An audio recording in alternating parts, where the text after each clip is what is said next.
Listen. The cycle of these live action movies goes as follows. They get announced and people question what the purpose of them are. They then see them and they actually give them pretty decent reviews. Then all of a sudden the media gets mad and calls them all unoriginal, forgetting that they gave positive reviews for the first ones and those are still up online. They start comparing these massive blockbusters to indie films for some reason, even though they have absolutely nothing to do with them. A whole cancel culture arises and they realize it's 2019 and they pull a complete 180 because they realize they're bashing a blockbuster that's starring people of color. Meanwhile, my cartoon Mexican self is reading all this on Twitter, having a blast. In terms of Aladdin, I personally think it's okay. It's rented. Obviously, I'd rather they focus on original properties and going back and trying to fix the problems they had in their older movies, but I don't see why we're surprised that Disney is recycling. It's not like Aladdin didn't already have 2 VHS sequels. They had an entire animated series. Jafar was in Once Upon a Time. Jafar was in whatever the hell Descendants is. The Broadway adaptation is still going, so obviously they're gonna make live action versions of everything they have. I mean, they made Blue live action, so you know nothing was off limits. And now she's coming back too. Pretty much, it's a whole new way for kids to go back and watch the originals. I may not always find these new remakes compelling, but I kind of get the purpose they serve. It's not canceling the original. Your VHS isn't just vanishing or ending up in a vault. That's what Disney does with their others. But it's just expanding, sometimes milking the worlds they've created, and that way you get to pick which version you like the best. The Disney version or the Disney version. You have a reason to write that article or make that video essay reminiscing on the original that you know you weren't going to do unless the new one was coming out. So love it or hate it, there's something to profit off for everyone, even if they may not be the greatest interpretations. Critics quickly forget why families go to the movies. You know, they just want to enter a whole new world. I don't know who remembers what Arabian Nights was in Florida. I think it's closed now, but that was like the Arabian version of medieval times, where the reason you're going there for the dinner and a show is to get this theming that when you're a kid, you actually believe you're getting transported to another country. Hell, they had this bit when I was younger where a volunteer from the crowd gets on a horse and she rips her pants, and 9-year-old me was so embarrassed for her until I found out it was the same girl coming back every night to do that bit. And so I realized, they sell season passes? You know they're going to be expanding these stories on Disney Plus, right? It's inevitable. We're going to get new attractions over at the theme parks. My buddy even makes candles so that you can bring that nostalgic smell home with you. So it's safe to say that this 90s nostalgia is going to be going full force for the next couple of years. Let me explain. So I obviously rewatched the original before going into the new one, and that thing is still great. I'm saying this as someone who also rewatched the old Jumanji for the new one, and I don't think that one holds up at all. And that one also stars Robin Williams. So it's crazy to think that Aladdin is even older than Jumanji and it stands up. And the older you are, the funnier it is. Robin Williams' Genie is still hilarious. Psst, your line is, I'm going to free the genie. Anytime. It's actually the only Disney movie that's won the Grammy Award for Best Song of the Year, and it turns out people were looking forward to seeing it in theaters almost 30 years later.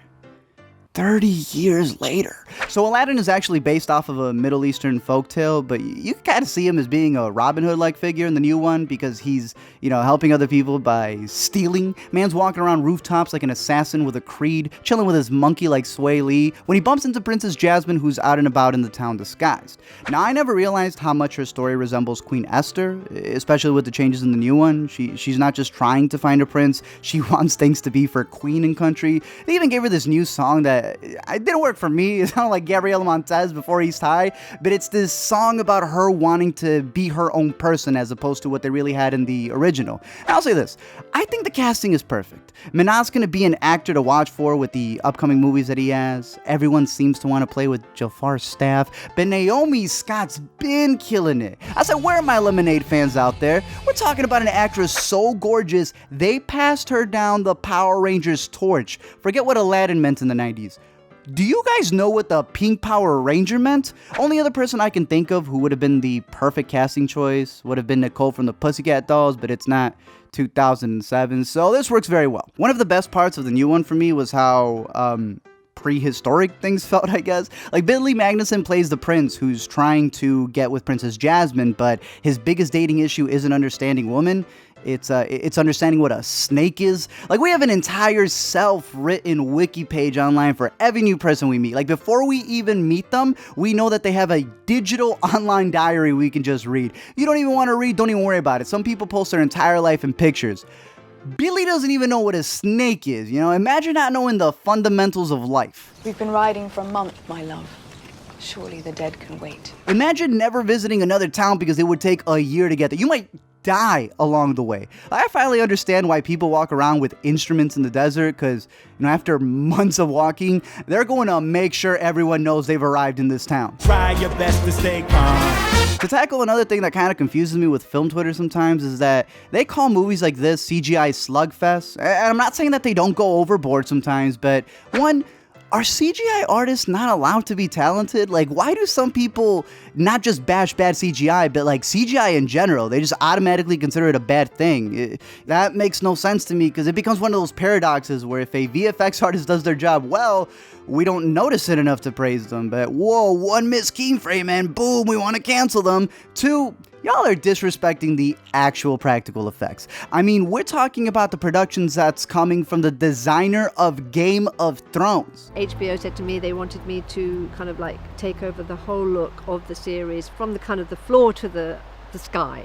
So that instead of just building the sets up to a 20 foot or whatever and going CGI takes up from there, I'm actually doing the whole lot. I'm working out what the CGI is going to be, the whole look of it from there downwards, so that we have a complete look to the series. So are y'all telling me that you're looking down on her, that she took extra days off for this production? Absolutely not. The movie sets are outstanding, but we always find a reason to complain, as if they're not doing their artistic jobs. In terms of Jafar, though, going back to the story, this dude is the original Littlefinger. He's supposed to be the Sultan's right-hand man before he pulls an Aaron Burr, sir. He's manipulating people with his Titanium Ranger Cobra staff. It was actually this animation that taught me the basics of shapes and symbolisms in movies. Like, early on, the fact that you automatically know as a kid that Jafar's supposed to be evil is because of how pointy he is, you know? Thus, he comes off more dangerous as opposed to Aladdin, and especially the genie, who are as round as can be. But let me tell you, that bird Jafar has is evil. I don't know what it's been with these new Disney incarnations, but they're making their characters barbaric. This bird at one point tells Jafar that before he hurts Jasmine, make sure you rub that lamp so that the genie can come out and witness the pain you're about to cause. How in the heck? Anyway, Jafar's big plan is to become the Sultan himself, but he can't retrieve this magic lantern because he's not worthy enough to enter that cave, and so he dupes Aladdin into going in for it. Turns out he's as worthy as Steve Rogers, walks right in, and he's swimming in more gold than Smaug was guarding, finds a magic carpet that can Uber him everywhere he wants, and it turns into Uncharted. Everything's crumbling down, he's free-soloing his way to the top, and just barely survives thanks to his new carpet friend.